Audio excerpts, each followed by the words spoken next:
ஆண்டவராய் இயேசு கிறிஸ்து நாமம் மகிமைப்படுவதாக. இந்நாளிலே கூட தேவனுடைய வார்த்தையை கேட்கிற அருமையான தேவனுடைய பிள்ளைகளுக்கு ஆண்டவராய் இயேசு கிறிஸ்துவின் நாமத்தினாலே வாழ்த்துகிறோம். விசேஷமாக கர்த்தரோடு செலவிடும் நேரம் பாக்கியமானது என்ற தலைப்பின் கீழே தேவனுடைய வார்த்தையை பார்க்க போகிறோம். சங்கீதம் 84:4-5 வாசிக்கும் பொழுது இப்படியாய் வாசிக்கிறோம். உம்முடைய வீட்டில் வாசமாய் இருக்கிறவர்கள் பாக்கியவான்கள், எப்போது உம்மை துதித்து கொண்டிருப்பார்கள். உம்மிலே பலன் கொள்கிற மனுஷனும் தங்கள் இருதயத்திலே செம்மையான வழிகளை கை கொள்கிறவர்களும் பாக்கியவான்கள் என்று நேரத்தில் வாசிக்கிறோம். ஆண்டவரோடு நேரத்தை செலவழிக்கும் போது, ஆண்டுடைய சமூகத்தில் செலவழிக்கும் போது என்ன செய்யுது? அவங்களுக்கு பாக்கியவான்கள் என்று வேதத்தில் அழைக்கிறது. பாக்கியவான்கள் தான் ஆசீர்வதிக்கப்பட்டவர்கள், சந்தோஷமானவர்கள் என்று அர்த்தம். வேற வசனத்தின்படி நாம் அதில் வாசிக்கிறோம். அந்த வசனத்தில் அழுகையின் பள்ளத்தாக்கை ஒருவர் நடக்கிறவர்கள், அவர்கள் பலத்தின் மேல் பலம் அடைந்து அவங்க என்ன செய்வாங்க? சேனைகளின் கர்த்தராலே விண்ணப்பம் பண்ணும்போது அவங்க பலத்தின் மேல் பலன் அடைவார்கள் பார்க்குறோம். அவங்க ஆண்டவர் சமூகத்தில் விண்ணப்பம் பண்ணும்போது அவங்க விண்ணப்பத்துக்கு தேவன் பதில் கொடுக்கிறார் என்று பார்க்கிறோம். அருமையான தேவனுடைய பிள்ளைகளே, நம்ம வாழ்க்கையில் நாம் ஆண்டவரோடு நேரத்தை செலவழிக்கணும். ஏன்னா அவர் சேனைகளின் கர்த்தர், அவர் பெரியவர், பெரிய தேவன், யுத்தத்தில் வல்லவர். நமக்காக அவர் எதையும் செய்ய முடியும். ஆண்டவரோடு நேரம் செலவழிக்கும் பொழுது அது நமக்கு ஆசீர்வாதமாக சந்தோஷமாக இருக்கும் என்று பார்க்கிறோம். வேதத்தில் வாசிக்கும் பொழுது ஆண்டவருடைய சங்கீதம் 65:4 வாசிக்கும் பொழுது உம்முடைய பிரகாரங்களில் வாசமாய் இருக்கும்படி தெரிந்து கொண்டு சேர்த்து கொள்கிறவர்கள் பாக்கியவான்கள் என்று பார்க்கிறோம். தேவனுடைய பிரகாரங்களில் ஆண்டவருடைய சமூகத்துக்கு போய் ஆண்டவருடைய சமூகத்தை நாடி ஆலயத்துக்கு ஆண்டவருடைய பிரசனத்தை உணரலாம். வீட்லேயும் நேரம் செலவழித்து நம்ம ஆண்டவரோடு நேரம் செலவழிக்கும் போது அவருடைய சமூகத்தை உணர்ந்து ஆண்டவரோடு பேசும்போது, ஆண்டவரோடு நாம் ஐக்கியமாக இருக்கும் பொழுது நம்முடைய காரியங்களை கர்த்தர் வாய்க்கப்படுகிறார். அவங்க காரியங்களை கர்த்தர் வேதத்தில் வாசிக்கிறோம். சங்கீதம் 92:13-14 வாசிக்கும் போது, தேவனுடைய ஆலயத்தில் நாட்டப்பட்டவர்கள் தேவனுடைய பிரகாரங்களில் செலுத்தியிருப்பார்கள். அவர் உத்தமர் என்றும் அவரிடத்தில் அநீதி இல்லை என்று விளங்க பண்ணும்படி அப்படின்னு பார்க்குறோம். நாம் ஆராதிக்கிற தேவன் உத்தமர், அவர்கிட்ட அநீதி இல்லை. நாம் ஆலயத்துக்கு போக்குவரத்துமாய் இருக்கும் பொழுது நிச்சயமாய் நாம் என்ன செய்கிறோம்? செலுத்தியிருப்போம். தேவனுடைய பிரகாரங்கள் சொல்லும்போது ஆண்டுடைய காரியங்களிலும் நாம் செலுத்தியிருப்போம். பூமிக்குரிய நம்ம வாழ்க்கையில், நம்ம வேலையிலோ தொழிலிலோ படிப்பிலோ நாம் என்ன செய்யிருப்போம்? செலுத்தியிருப்போம். அதைத்தான் அவன் போட்டிருக்கு, தேவனுடைய ஆலயத்தில் நாட்டப்பட்டவர்கள். நாட்டப்பட்டவர்கள்னால் தேவனுடைய சபையில் கட்டப்பட்டவங்களாக இருக்கணும். ரெண்டாவது, ஆலயத்துக்கு போகிற ஜனமாக இருக்கணும். என்னைக்காவது ஒரு நாளைக்கு வர்ற அப்படி இல்லை. நாம் தொடர்ந்து வாஞ்சியோடு வேதத்தில் வாசிக்கிறோம். தாவீது பாருங்க, வாஞ்சியாய் கர்த்தரை தேடினார். தேடினபடினால அவருடைய வாழ்க்கையில் தேவன் என்ன செஞ்சார்? நல்ல ஆசீர்வாதங்களை, உயர்வை அவர் பெற்றுக்கொண்டார். அதுபோல் அருமையான தேவனுடைய பிள்ளைகளே, நம்முடைய வாழ்க்கையிலோ ஆண்டுடைய பிரகாரங்களை, அவருடைய சமூகத்தை நாம் வாஞ்சிக்கும் பொழுது, நேரத்தை கொடுக்கும் பொழுது நிச்சயமாய் நமக்கு நன்மை பலமாய் வரும். வேதத்தில் வாசிக்கிறோம். லூக்கா சுவிசேஷம் 2ஆம் அதிகாரத்தில் வாசிக்கும் பொழுது 37-38 வாசிக்கும் பொழுது இப்படியாய் வாசிக்கிறோம். பாடுவேலின் குமாரத்தையும் புருஷனோடு 7 வருஷம் வாழ்ந்தவங்க, 84 வயசு உள்ள விதவை. அந்த விதவை என்ன செஞ்சாங்க? தேவனுடைய ஆலயத்தை விட்டு நீங்காமல் தேவ சமூகத்தில் அவங்க என்ன செஞ்சுருக்காங்க? ஆண்டவரை துதித்து ஆராதித்து பாடி ஆண்டோடைய நேரத்தை என்ன செஞ்சுருக்காங்க? ஆண்டவரோடு செலவழிச்சிருக்காங்க. செலவழிச்சபடினாலே அவங்க என்ன செஞ்சாங்க? 84 வயசிலும் ஆண்டோடைய ரட்சணியத்தை அவங்க கண்கள் கண்டது அப்படின்ற வேதத்தில் பார்க்குறோம். நல்ல காரியங்கள், ஆசீர்வாதமான காரியங்களை காண தேவன் உதவி செய்தார்.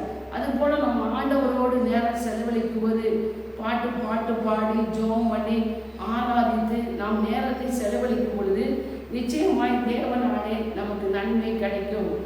அது மாத்திரமல்ல, வேதத்தில் வாசிக்கிறோம், முதலாவது தேவனுடைய ராஜ்யத்தையும் அப்படி நீதியம் தேடுங்கள், அப்பொழுது இவைகள் எல்லாம் உங்களுக்கு கூட கொடுக்கப்படும் அப்படின்னு பார்க்குறோம். அப்போ நம்ம ராஜ்யத்துக்கு அடுத்த காரியத்தை தேடணும். தேவன் தேவனுடைய ராஜ்யம் இருக்கிறது. அந்த ராஜ்யத்துக்குரிய காரியங்களை நாம் தேடும் பொழுது நிச்சயமாய் இந்த உலகத்தில் நாம் வாழ்வதற்கு தேவையான சகல நன்மைகளையும் நம்ம கொடுப்பதற்கு ஒரு உண்மை உள்ள தேவனாக இருக்கிறார். கொலேசியர் 3ஆம் அதிகாரத்தில் 1-2 வாசிக்கும் பொழுது பூமியில் உள்ளவைகள் அல்ல மேலானவைகளே நாடுகள் அப்படின்னு பார்க்குறோம். அப்போ நம்ம எப்போ பார்த்தாலும் என்ன செய்யக்கூடாது, நம்ம பூமிக்குரிய காரியங்களுக்காகவே கவலைப்படக்கூடாது. ஆண்டுடைய காரியங்களுக்காக நாம் என்ன செய்ய வேண்டும், மேலான காரியம் கர்த்தருக்காக வாழ்வது, கர்த்தரோடு நேரம் செலவழிப்பது, நாம் ஜெபம் பண்ணுவது, ஆண்டவரை ஆராதிப்பது, கர்த்தருக்காய் கொடுப்பது, கர்த்தருடைய ஆலயத்துக்கு வருவது, இப்படி மேலான காரியங்களை நாம் தேட வேண்டும் என்று ஆண்டவர் விரும்புகிறார். அது மாத்திரமல்ல, வேதத்தில் வாசிக்கிறோம் 1 4ஆம் அதிகாரத்தில் 9-10 யாவேஸை பற்றி இப்போ வாசிக்கிறோம். யாவேஸ் பாருங்க, ஒரு தாய் கஷ்டத்தோடு இருக்கும்போது பிறந்த பண்ணால தாய் யாவேஸின் பேர் வச்சுட்டாங்க, துக்கத்தின் மகன் சொல்லி. ஆனால் யாவேஸ் பாருங்க 10ஆம் வசனத்தில் வாசிக்கிறோம். யாவேஸ் தேவ சமூகத்தில் தன்னை தாழ்த்தி என்ன செஞ்சார், ஜெபம் பண்ண நேரம் செலவழித்து, தகப்பனே என்னை ஆசீர்வதித்து என்னை எல்லையை பெரிதாக்கி தீங்கு என்னை துக்கப்படுத்தாதபடிக்கு என்னை காத்தருளும் என்று சொல்லி அவர் வேண்டிக் கொண்டார். நேரம் செலவழிக்காமல் வேண்டிக் கொள்ள முடியாது. ஏதோ ஒரு நிமிஷம் ஜெபம் அப்படி இல்லை. அவன் நேரத்தை செலவழித்து என்ன செஞ்சார், ஜெபம் பண்ணார், விண்ணப்பம் பண்ணினார். விண்ணப்பம் அப்படின்னு சொல்லும்போது ஒவ்வொரு காரியங்களை சொல்லி நம்ம ஆண்டவருக்கு தெரியப்படுத்துவது. அப்படி விண்ணப்பம் பண்ணும் பொழுது தேவன் என்ன செஞ்சார், அவனை ஆசீர்வதித்து அவனை எல்லையை பெரிதாக்கி அவன் துக்கமில்லாத ஒரு வாழ்க்கை வாழ தேவன் அவனுக்கு உதவி செய்தார். அவன் கர்த்தருக்கு பயந்தான். அதுபோல் நம்ம வாழ்க்கையில் என்ன செய்யணும், கர்த்தருக்கு பயப்படணும். பயந்து இருப்பது, அது மாத்திரமில்ல ஜெபிப்பது, வேதம் வாசிப்பது, அது மாத்திரமில்ல கர்த்தருக்காய் கொடுப்பது, ஆலயத்தை குறித்தான ஒரு தாகம் இருக்கணும். ஆலயத்திலே மறந்துட்டு ஏதோ இன்றைக்கு இந்த ஞாயிற்றுக்கிழமை பார்த்தா அடுத்த அப்படி இல்லை. ஒரு ஆலயத்தில் ஒரு கூட்டமாக போகணும், ஆலயத்தில் ஒரு ஜெபமாக போகணும், தேவனுடைய பிள்ளைகளோடு கூடுவதை விரும்ப வேண்டும். வேதத்தில் வாசிக்கிறோம், சகோதரர் ஒருமித்து வாசம் பண்ணுவது எத்தனை நன்மை இன்பமானதுன்னு பார்க்குறோம். கூடி வர்ற வேலைகளில் தேவ ஆவியானவர் நம்மோடு பேசுகிறார், நம்மோடு இடைப்படுகிறார். அப்படி கூடி வர்றதை வாஞ்சிக்கணும். எனக்கு நேரம் இல்லை, எனக்கு சரி இல்லை அப்படின்னு சொல்லக்கூடாது. நம்ம ஆண்டவருக்காக நேரத்தை கொடுத்த ஆண்டவருக்காக நாம் நேரத்தை எடுத்துக்கொள்ள வேண்டும். ஒரு நேரம் எடுத்து நம்ம பாதர் பாட்டு படிக்கிறார், 1 மணி நேரம் கொடுத்து பாரு தேவன் உன்னை உயர்த்துவார். அப்போ ஆண்டவருக்காக என்ன செய்யணும், 1 மணி நேரமாவது என்ன செய்யணும், கொடுத்து பார்க்கணும். ஒன்று காலையில் கொடுங்க, இல்லாட்டி ராத்திரி கொடுங்க, இல்லாட்டி நேரம் இருக்கும்போது கொடுங்க. ஆண்டவர் சமூகத்தில் 1 மணி நேரம் கொடுத்து நம்ம என்ன செய்ய ஜெபம் பண்ணணும். சீசர்களுக்கு ஆண்டவர் சொன்னார் கெத்செமனே தோட்டத்தில், 1 மணி நேரம் கூட என்னோட விழித்திருந்து ஜெபிக்கக்கூடாதா அப்படின்னு. அப்படிப்பட்ட கேள்வி இல்லாதபடிக்கு இன்றைக்கு விசுவாசியாக இருக்கிறவங்க நாம் தேவனோடு நேரத்தை செலவழித்து கொள்ள வேண்டும். நம்ம நேரத்தை கர்த்தருக்காக கொடுக்க வேண்டும். வேதத்தில் வாசிக்கிறோம் 2-26 உசியா ராஜாவை பற்றி போட்டிருக்கு. அந்த ராஜா பாருங்க, தேவனை தேடின நாட்கள்லாம் பாருங்க, அவன் யுத்தத்தில் போகும்பொழுது எல்லா இடங்களிலும் தேவன் என்ன செஞ்சார், வெற்றியை கொடுத்தார். வெற்றியை கொடுக்கும் பொழுது அவன் என்ன செஞ்சான், நல்ல வாஞ்சியாக ஆண்டவரை தேட தேட தேட அவன் எல்லா இடங்களிலும் அவனுக்கு வெற்றி கிடைச்சது. ஆனால் 16ஆம் வசனத்தில் வாசிக்கும் பொழுது அவன் இருதயம் என்ன செஞ்சிட்டான், மேட்டிமையாயிடுச்சு. மேட்டிமையானதால என்ன செஞ்சிட்டான், அந்த காரியத்தில் என்ன செய்யலை, கர்த்தர் அவனுக்கு வாழ்க்கையில் ஒரு வெற்றியை பார்க்க முடியல. அவன் வாழ்க்கையில் வெற்றியை பார்க்க முடியலன்னு அவன் வேதத்தை வாசிக்கணும்.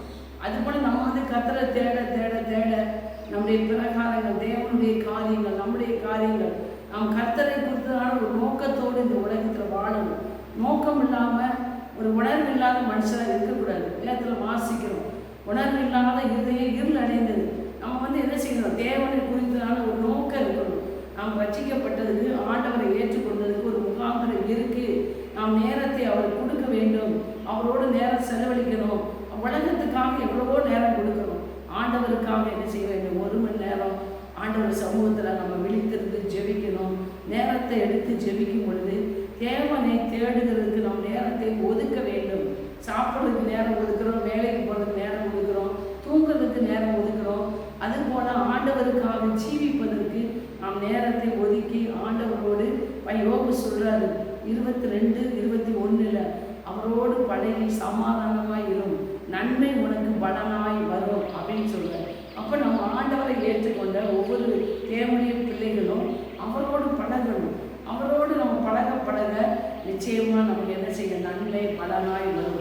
இந்த உலகத்தில் தேவனுக்காக ஒரு மகிமையான ஆசீர்வாதமான ஒரு வெற்றியான வாழ்க்கை நாம் வாழ முடியும் என்று நம் சத்தியத்தின் மூலமாய் நாம் அறிந்து கொள்கிறோம். ஆண்டோடைய நாமம் மகிமைப்படுவதாக. கேட்குறவங்க லைக் பண்ணுங்கள், ஷேர் பண்ணுங்கள். God bless you. ஆமென்.